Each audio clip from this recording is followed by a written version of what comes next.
Okay, so let's take a look at the famous Airbnb hack that helped the team to drive a strong early growth. So first of all, Airbnb, the team, they know who are their customers and where would they like to go. So a large portion of the customers are actually on Craigslist, and that is a short-term rental site for accommodations, such as homes and apartments. So the question for Airbnb is how can we tap into the Craigslist network to engage with our customers? So the web engineering team and the UX design team, they actually come up with idea of Cracklist AutoPost.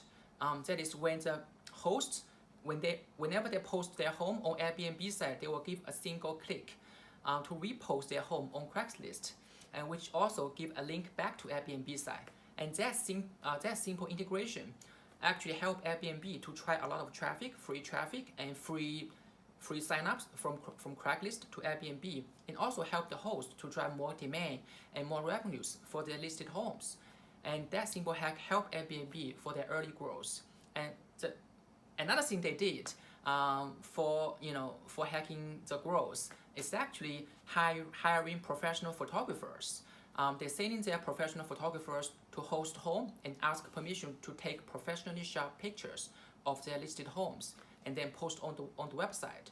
So when the users first come to the Airbnb site, what's the very first thing they see? They see very professional pictures. They see beautiful homes. Comparing to Craigslist, most of their homes are taken by low quality camera phones.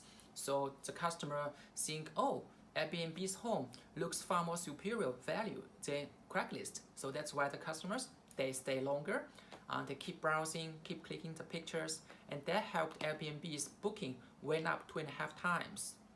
So after that, they launched the professional photographer program as a service to their host, and they expanded to different cities, from New York to London to Vancouver to Paris. And if you are Airbnb host, sign up with the site, and you will be automatically scheduled an appointment for photographer to come to your home and to taking pictures of your homes. So those are two simple hacks that help Airbnb to drive quality traffic to their site, and also helping their user engagement, which translate high conversion rate from free users to paid customers. Okay, so lastly, what makes the growth hacking team successful? Just like the successful startup team, growth hacking team, the most important factor is the team. So who should be in the team? So there are 3 critical roles in the growth hacking team. First is the product engineering and UX design, because the product experience is the key driver for the growth. And then second, data analytics, because of the customer data is at the core for growth hacking. And then marketing, be able to communicate with the customers very precisely about their needs, and then make that connection for that magic moment is very important.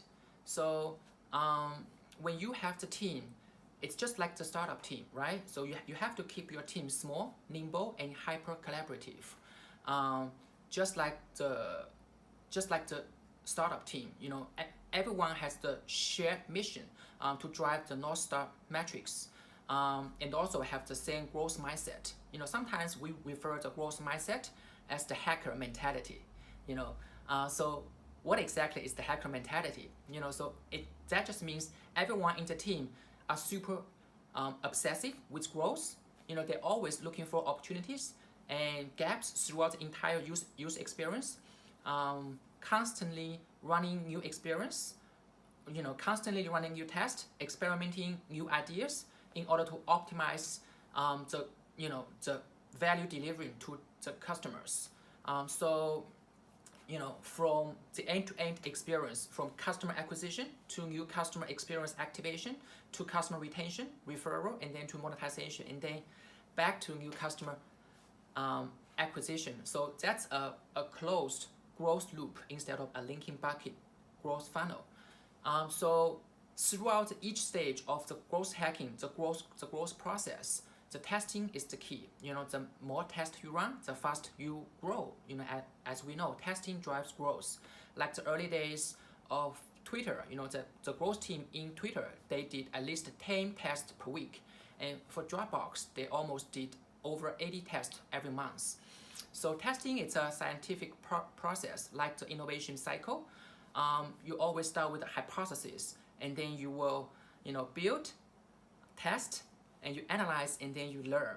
So throughout this testing process, you will be able to generate lots of new ideas, and then you'll be able to prioritize them, and then you picking the very best one with the best impacts to ensure your first customer experience is great. So in short, in order to have a successful growth hacking, you have the right team with the right growth mindset, and then constant testing is essential with the fast execution. And then you and your team will be on their way to drive a rapid growth at low cost, which will give your business a competitive edge over other competitions. So that's it for the growth hacking. Remember, always have fun and good luck.